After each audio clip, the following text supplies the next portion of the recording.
Pergi ke apps Public Gold, klik login, masukkan PG code dan password. Klik login now.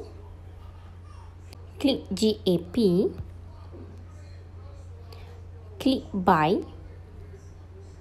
Klik gold untuk buat belian emas ataupun silver untuk buat belian perak. Untuk payment method, pilih FPX.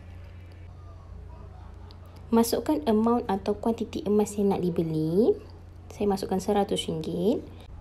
Tik pada I agree and understand of the term and condition. Klik place order. Klik OK. Pilih bank untuk buat bayaran. Klik proceed and pay.